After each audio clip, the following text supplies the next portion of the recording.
Hello स्वागत सबका। तो आज हम लोग डिस्कस करने हैं सिंपल हार्मोनिक मोशंस को ही आज पूरे के पूरे टॉपिक को डिस्कस करने वाले हैं। इससे पहले के मैंने लेक्चर में आपको बहुत सारी चीजें simple harmonic motion, displacement, time period और फ्रीक्वेंसी के बारे में बहुत सारे टर्म्स समझाए हुए हैं, तो आप उनको जाके देख सकते हैं। तो आज स्टार्ट कर रहे हैं सिंपल हार्मोनिक मोशन के बारे में। मैं थोड़ा सा पिछले क्लासेस में मैंने आपको जो बताया था थोड़ा सा उनको यहाँ से बताते हुए चलता हूँ। देखिए, मैंने आपको बताया था कि किसी भी एक फिक्स पॉइंट के अबाउट, ठीक है, किसी भी एक फिक्स पॉइंट के अबाउट अगर कोई पार्टिकल, ठीक है, टू एंड फ्रो मोशन करेगा या फिर हम लोग बैक एंड फ्रोथ मोशन करेगा। बैक एंड फ्रोथ मतलब आगे पीछे का मोशन कर रहा हो किसी एक फिक्स पॉइंट, जिसको हम लोग उस फिक्स पॉइंट के अबाउट, ठीक है, वहां पे मैंने बताया था कि वो पॉइंट जिसको हम लोग फिक्स पॉइंट कह रहे हैं, उस पॉइंट को हम लोग क्या कहते थे, मीन पोजीशन के नाम से जानते थे। मीन पोजीशन में क्या होता है, याद रखिएगा, मीन पोजीशन क्या है, एक तरह का इक्विलिब्रियम पॉइंट है। क्या है? एक तरह का इक्विलिब्रियम पॉइंट है, जिस पॉइंट पे जाने के बाद उस पे लगने वाला नेट फोर्स क्या होगा, जीरो होगा। मैंने बताया था कि नेट फोर्स का डेफिनेशन क्या होता है, और मैंने बताया था कि यहाँ पर हम लोग पढ़ रहे हैं हार्मोनिक मोशन में लीनियर सिंपल हार्मोनिक मोशन, और एक होता है एंगुलर हार्मोनिक मोशन के बारे में। हमारा डिस्कशन यहाँ पर किस पे होने वाला है, लीनियर के बारे में होने वाला है। ओके, तो ये टू एंड फ्रो या बैक एंड फ्रोथ मोशन करेगा अबाउट द पॉइंट को, तो हम लोग कहेंगे कि particle linear simple harmonic motion में है। ओके, अब इसके बाद जो हम लोग समझ रहे हैं कि कंडीशन क्या बताई थी मैंने आपको, कि अगर कोई पार्टिकल, ठीक है, उस पे अगर एग्जीक्यूट होने वाला force F is equal to minus K X के इक्वेशन को ओबे कर रहा है, F is equal to minus K X के इक्वेशन को क्या कर रहा है, ओबे कर रहा है, तो वो पार्टिकल क्या करेगा, हार्मोनिसिटी को ओबे करेगा।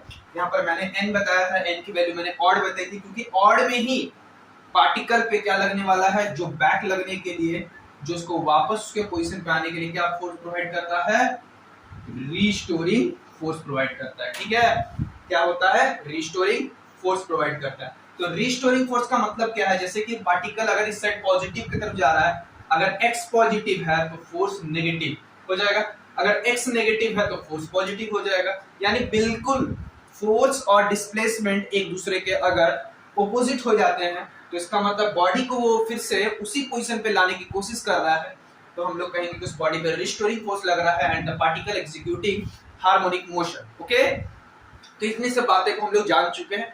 आज अगर हम लोग देखने वाले हैं कि इस तरह से यहाँ पे बहुत सारे टर्म्स को ध्यान से समझेंगे कि किस तरीके से। ओके, तो देखिए यहाँ पे जो हम बात करने वाले हैं कि अगर पार्टिकल पे रिस्टोरिंग फोर्स लग रहा है, कितना रिस्टोरिंग फोर्स लग रहा है, मैंने बताया था कि सपोज कि ये मीन पोजीशन है और कोई पार्टिकल है वो जो टू एंड फ्रो मोशन कर रहा है, वो पार्टिकल अपने मीन पोजीशन से x डिस्प्लेस हो गया, यहाँ पर डिस्प्लेस हुआ है, पोजीशन के रिस्पेक्ट में चेंज, पोजीशन चेंज हो रहा विद रिस्पेक्ट टू टाइम, ये x हो गया। पार्टिकल के मूवमेंट की जो डायरेक्शन है वो अभी भी मान के चलते वो पॉजिटिव x एक्सिस की तरफ है, इस साइड नेगेटिव x एक्सिस की तरफ है। ठीक है, तो यहाँ पे जो पार्टिकल पे रिस्टोरिंग फोर्स लग रहा है F is equal to minus K X लग रहा है। क्यों लग रहा है, उसके पीछे का वजह भी अब सिंपल है कि फोर्स जो होगा, रिस्टोरिंग फोर्स जो होगा, वो डायरेक्टली प्रोपोर्शनल टू क्या है, directly proportional to displacement from their mean position. और इस प्रोपोर्शनलिटी को हटाने के लिए हम यहाँ पर एक कांस्टेंट का यूज करते हैं, माइनस के एक्स। के क्या है, प्रोपोर्शनलिटी कांस्टेंट है, के क्या है, प्रोपोर्शनलिटी कांस्टेंट है, जिससे हम लोग यहाँ पर फोर्स कांस्टेंट के नाम से जानते हैं।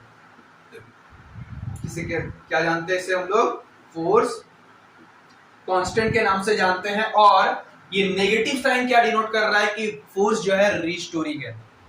ओके, तो F is equal to minus K X को डिनोट कर रहा है। ओके, अब देखिए यहां से मैं बहुत सारी बातें यहाँ पे समझा रहा हूं। सपोज कीजिए कि अगर x की वैल्यू 0 हो गई होती, तो इसका मतलब फोर्स की वैल्यू भी 0 है, यानी इस मीन पोजीशन पे नेट फोर्स क्या होता है, 0।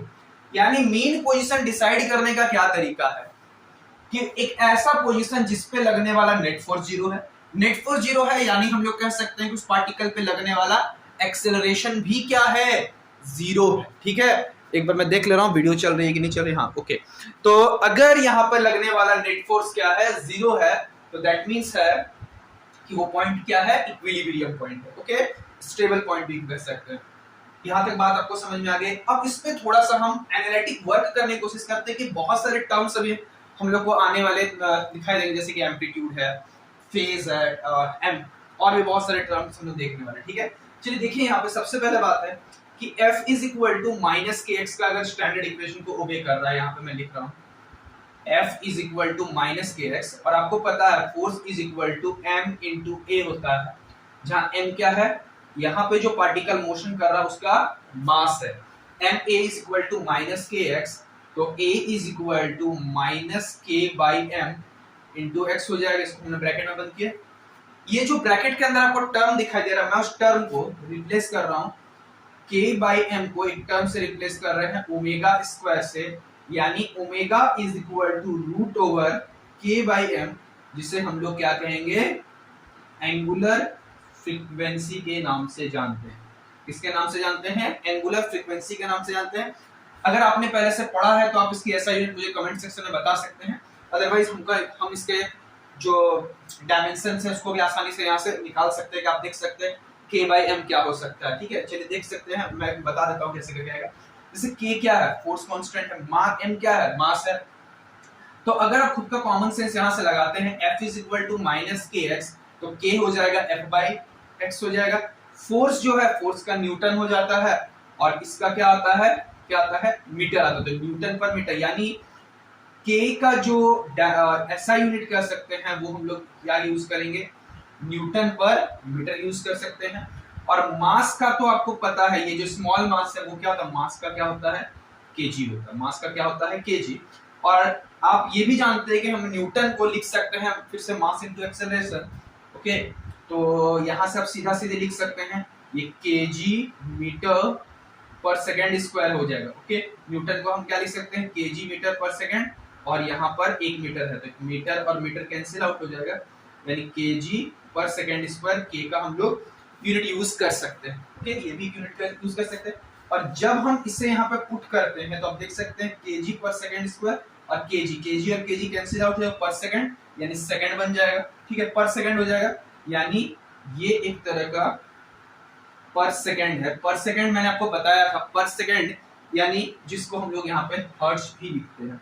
ओके, इसको हम लोग क्या लिखते हैं, हर्ट्ज भी लिखते हैं। मैंने प्रीवियस लेक्चर में आपको बताया हुआ था कि इसको किस तरीके से लिखते हैं। ठीक है, तो omega is equal to root over k by m के टर्म से लिख रहे हैं। ओके, तो देखिए इससे अगर हम लोग यहाँ पे पुट करते हैं F is equal to K by M, तो यहाँ से a is equal to minus omega square M, यानी ये आपका एक्सेलरेशन आ गया है। एक्सेलरेशन क्या आ गया, माइनस ओमेगा स्क्वायर एम हो गया। ठीक है, ये आ गया आपका एक्सेलरेशन। मैं देख ले रहा हूँ कि वीडियो में आपको कहाँ तक दिखता है। ओके, चलिए ठीक है, मैं इसको थोड़ा सा मिटा देता हूँ तो आपके लिए समझ में, आप इसके स्क्रीनशॉट ले सकते हैं या फिर वीडियो को फिर से देख सकते हैं।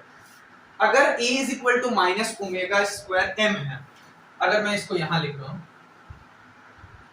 माइनस ओमेगा स्क्वायर एम, और एक्सेलरेशन को जो कि यहां पर एक तरीके से कर सकते हैं, किसी पर्टिकुलर इंस्टेंट पे एक्सेलरेशन है तो ये इंस्टेंटेनियस एक्सेलरेशन को बता रहा था। इंस्टेंटेनियस एक्सेलरेशन को आप लिख सकते हैं v dv, और सॉरी यहाँ पर m नहीं आएगा क्योंकि यहाँ पे आपका x आएगा। ओके, क्योंकि यहाँ पर x पुट कर रहे हैं तो यहाँ पे आप करेक्ट कर सकते हैं। तो v dv by dx आपने काइनेमेटिक्स में ये पढ़ा होगा कि आप एक्सेलरेशन को, इंस्टेंटेनियस एक्सेलरेशन को लिख सकते हैं v dv by dx is equal to minus omega square x। तो v dv is equal to minus omega square x dx हो गया। अब हम क्या करते हैं, लगाएंगे इस पे इंटीग्रेशन। क्या लगाएंगे, इंटीग्रेशन, इंटीग्रेटिंग बोथ साइड्स। तो v dv is equal, integration कर दिया हमने यहाँ omega square x dx। Okay, क्या कर दिया, x dx कर दिया, और यहाँ पे v का जो इंटीग्रेशन होगा वो v स्क्वायर बाई t2 होगा, यहाँ ओमेगा स्क्वायर, यहाँ पर x स्क्वायर बाई 2 हो जाएगा। ओके, यहाँ तक का इंटीग्रेशन, और with some integration constant c, with some integration constant c, जो कि यहाँ पे इनिशियल कंडीशंस पे डिपेंड करेंगे कि इनिशियल कंडीशन, यहाँ पर हम उसको बाउंड्री कंडीशंस भी कर सकते हैं। इनिशियल कंडीशन या बाउंड्री कंडीशन पे भी डिपेंड करेगा। c क्या है, आप याद रखिएगा, c को हम लोग यहाँ पे क्या बोल रहे हैं, इंटीग्रेशन कांस्टेंट के नाम से जानते हैं। किसके नाम से जानते हैं, इंटीग्रेशन कांस्टेंट के नाम से जानते हैं। अब ये जो है मैं बार बता रहा हूं, ये किस पे डिपेंड करता है, इनिशियल कंडीशंस पे डिपेंड करता है। तो याद रखिएगा, कुछ बातें मैं आपको बता देता हूं कि कोई भी एसएचएम को अगर आपको कंप्लीटली उसके मोशन को डिफाइन करना है, कंप्लीट उसके मोशन को डिफाइन करना है, तो कुछ बातों का आपको ध्यान रखना पड़ेगा। जैसे कि फर्स्ट ऑफ ऑल आपको उसकी इनिशियल कंडीशंस पता होनी चाहिए। इनिशियल कंडीशन मतलब जैसे कि उसकी इनिशियल वैल्यू क्या है, इनिशियल पोजीशन क्या है, इनिशियल वेलोसिटी क्या है, ये आपको पता होना चाहिए। दूसरा उसकी एम्पलीट्यूड क्या है। एम्पलीट्यूड का मतलब अभी मैं बता रहा हूँ, जैसे ये बॉडी जो है, जो एग्जीक्यूट कर रहा है सिंपल हार्मोनिक मोशन, कहां तक जा सकता है। सपोज कीजिए कि ये पार्टिकल ऐसा थोड़ी कुछ चलते रहेगा कभी वापस नहीं आएगा, क्योंकि इसका काम ये सिंपल हार्मोनिक मोशन है, तो उसे फिर से तो कहीं वापस आना ही पड़ेगा ना। तो ये पार्टिकल सपोज कीजिए O से किसी पॉइंट P तक पहुंच रहा है, सपोज Q तक गया, तो जहां तक वो अपने गया पिक वैल्यू, मतलब जहां तक वो मैक्सिमम डिस्प्लेस हो पाया, उसे हम लोग एम्पलीट्यूड यानी प्लस A से डिनोट कर रहे हैं। राइट वर्ड है इसलिए प्लस है। हालांकि A क्या है, पॉजिटिव कांस्टेंट है, ये क्या है, सिर्फ पॉजिटिव कांस्टेंट है, लेकिन इसे प्लस A और माइनस A से डिनोट कर रहे हैं। क्यों? क्योंकि हम प्लस A का मतलब समझ रहे हैं पॉजिटिव तरफ बॉडी डिस्प्लेस हो रहा है, माइनस तरफ नेगेटिव साइड डिस्प्लेस हो रहा है। ओके, इस कारण से ऐसा डिफरेंस। तो A क्या है, ये जो दूरी है और ये जो दोनों ही जो डिस्प्लेसमेंट है, वो दोनों क्या है, बराबर है। सपोज कीजिए कि मैं यहाँ खड़ा हूँ और मेरे यहाँ दोनों साइड दीवार है, तो मैं अगर यहाँ बीचों बीच में खड़ा हूँ तो मैं वहां तक जा सकता हूँ, ठीक, उतना इधर भी गया, तो जहां तक मैं जा सकता हूँ वो मेरी एम्पलीट्यूड हो गई है। ठीक है, तो आप अगर सिंपल हार्मोनिक मोशन पढ़ रहे हैं तो सिंपल हार्मोनिक मोशन को पढ़ते समय कुछ बातों का आपको, जैसे पूरा कंप्लीट मोशन को अगर डिफाइन करना है, तो मैं फिर से बता रहा हूँ। पहला क्या होता है, आपकी उसकी इनिशियल कंडीशन, जैसे इनिशियल कंडीशन उसके इनिशियल स्टार्टिंग पोजीशन, जैसे कि उसको फेज या वेलोसिटी पता होना चाहिए। दूसरा एम्पलीट्यूड पता होना चाहिए कि उसकी कहां तक वो जा सकता है। और इसके अलावा एक चीज और होता है जो कि उसकी एनर्जी होती है, बट वो उतने सफिशिएंट कंडीशन नहीं है, तो हम लोग केवल इनसे काम चला सकते हैं। ओके, तो इतना सारा चीज आपको पता होना चाहिए। मैं वीडियो देख ले रहा हूँ, एक बार चल रहा है कि नहीं चल रहा, ठीक है। चलिए देखिए, C क्या है, इंट्रीगेशन कांस्टेंट है। C क्या है, इंट्रीगेशन कांस्टेंट है। अगर C इंट्रीगेशन कांस्टेंट है तो हम इसका वैल्यू निकालने के लिए हम लोग क्या लगाएंगे, यूजिंग इनिशियल कंडीशन। अब इनिशियल कंडीशन है क्या, यहाँ पर सबसे बड़ी बात है कि इनिशियल कंडीशन है क्या। जैसे कि देखिए, इनिशियल कंडीशन क्या लगा सकते हैं, ऐसा हो सकता है, देखिए अगर पार्टिकल यहां है, सपोज कीजिए the particle is here and it is moving toward the positive x-axis and going toward the point P, इसकी वेलोसिटी बढ़ रही है घट रही होगी, ऐसा थोड़ी। वेलोसिटी धीरे धीरे धीरे धीरे धीरे क्या होगा, वेलोसिटी यहाँ पे आने के बाद, वेलोसिटी यहाँ पे आने के बाद उसकी वेलोसिटी क्या हो जाएगी, 0।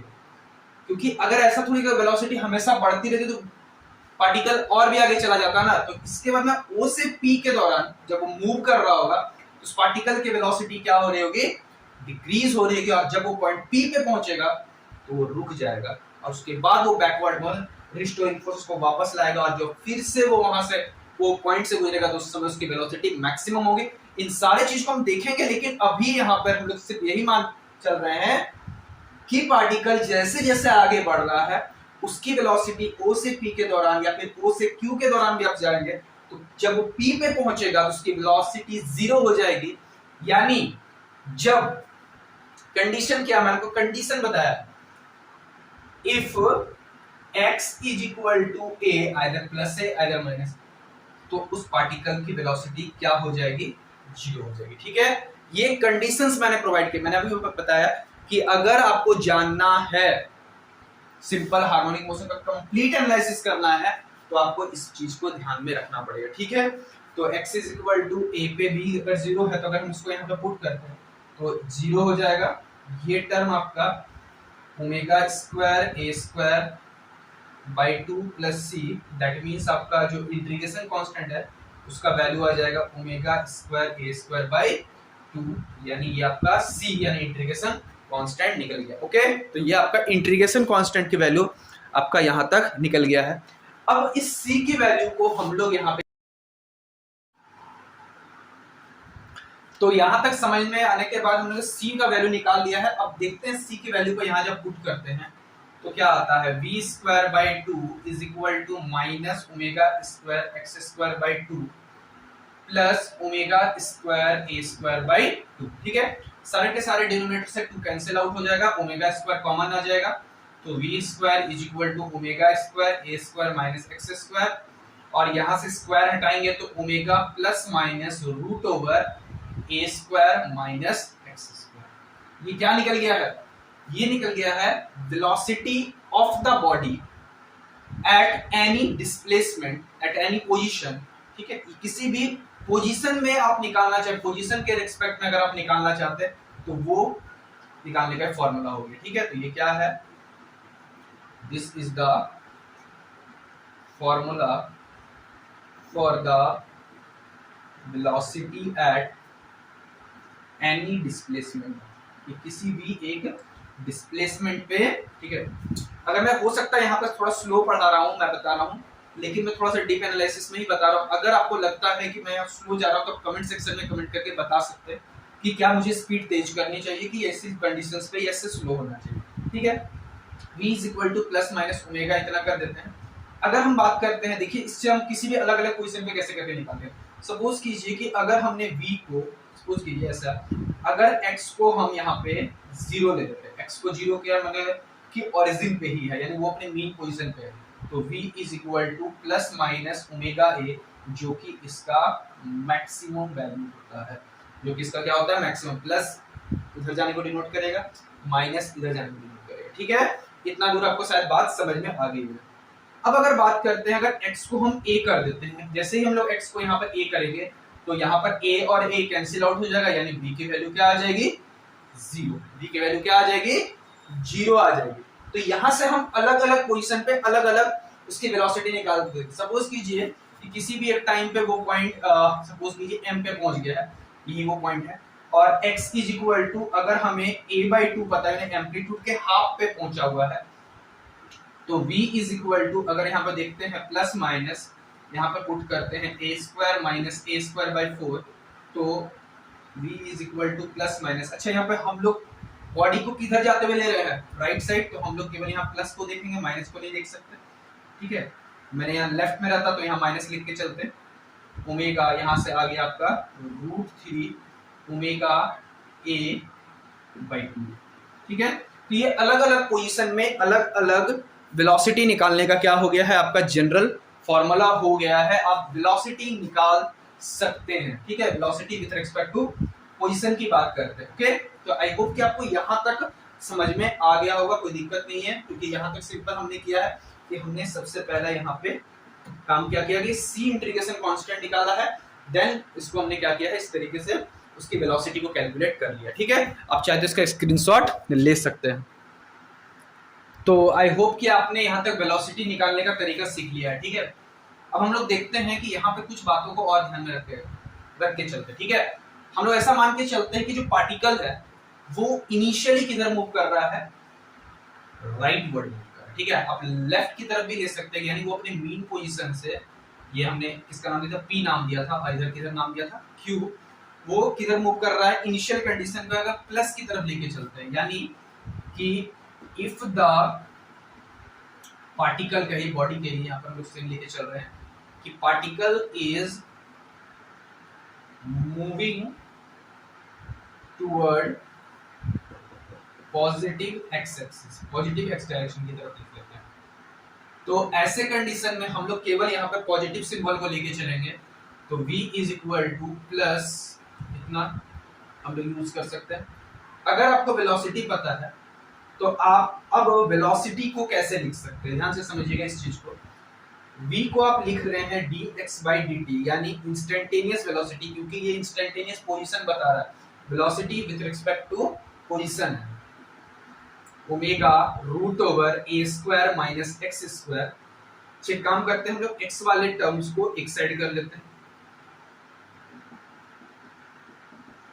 Omega dt। ठीक है, अब आपने अगर स्पेशल इंटीग्रल्स का फॉर्मूला पढ़ा है तो हम लोग इस पे क्या लगाएंगे? स्पेशल इंटीग्रेशन, और दोनों साइड हम लोग यहाँ क्या कर देते हैं? इंटीग्रेशन कर देते हैं। ठीक है, तो देखिए ध्यान से, अगर हम इसका इंटीग्रेशन करते हैं तो इसका इंटीग्रेशन जो होता है आपको पता है 1 by root over a square minus x square का इंटीग्रेशन होता है 1 by sine inverse x by a। Okay, sine inverse क्या हो जाता है? x बाय a और यहाँ पर ओमेगा के साथ टी आ जाएगा with again boundary condition C, with again boundary condition क्या सी, हम लोग यहाँ पे सी क्या है इंटीग्रेशन कांस्टेंट है। अब ध्यान से समझिएगा यहाँ पर हम लोग कंडीशंस क्या लगा रहे हैं। सपोज किया, ठीक है, सपोज कि जब पार्टिकल O पे था यानी at t is equal to 0 पे पार्टिकल का जो यहां से पार्टिकल मोशन स्टार्ट ही कर रहा है मान के चलते थे, यानी t इज इक्वल टू 0 पे पार्टिकल अपने ओरिजिन, पार्टिकल अपने मीन पोजीशन पे था, ठीक है, पार्टिकल अपने क्या था मीन पोजीशन पे, यानी t इज इक्वल टू 0 पे particle x is equal to 0 पे था। तो अगर हम इस कंडीशन को लगाते हैं तो देखिए ध्यान से, यहाँ से t का वैल्यू 0, x की वैल्यू 0, तो आप क्या देख सकते हैं c की वैल्यू क्या आ जाएगी 0, ठीक है। लेकिन ऐसा भी हो सकता था कि पार्टिकल स्टार्टिंग कहीं और से कर सकता था, कि t इज इक्वल टू 0 पे पार्टिकल शायद यहाँ पे हो, पार्टिकल एग्जीक्यूट तो कर रहा होगा सिंपल हार्मोनिक मोशन, तो सारा का सारा डिटरमाइन करने वाला c जो है वो किस पे डिपेंड कर रहा है, इनिशियल कंडीशंस पे डिपेंड कर रहा है। हम अभी अपने जो मैं आपके स्टार्टिंग फेज में बता रहा हूं, तो सिंपल क्या बोलते हैं इसको, ज्यादा कॉम्प्लिकेटेड नहीं करने के लिए हम लोग क्या लेके चलते हैं कि पार्टिकल जब t इज इक्वल टू 0 पे है तो वो उसमें पोजीशन उसकी क्या है 0 है, मतलब वो पार्टिकल यहां से मोशन कर रहा है, यानी इसे हम t इज इक्वल टू 0 और x इज इक्वल टू 0 से डिनोट करते हैं, ठीक है। जैसे ही हम इसे डिनोट करेंगे आपका c का वैल्यू क्या आ जाएगा, c का वैल्यू 0, और इन दैट कंडीशन जैसे ही हम लोग यहाँ पे इसको पुट करेंगे sin inverse x by a is equal to omega t, तो x is equal to sin inverse को उधर लेके चले जाएंगे, sin इनवर्स ओमेगा t हो जाएगा, और यहाँ पे हमारा x by a था, तो x is equal to a sin omega t आ जा रहा है। तो ये जो इक्वेशन आया है x is equal to a sin omega t, ठीक है, a sin ओमेगा t, ये आपका निकल गया है position with respect to time, यानी हम लोग कह सकते हैं इसे दिस इंडिकेट्स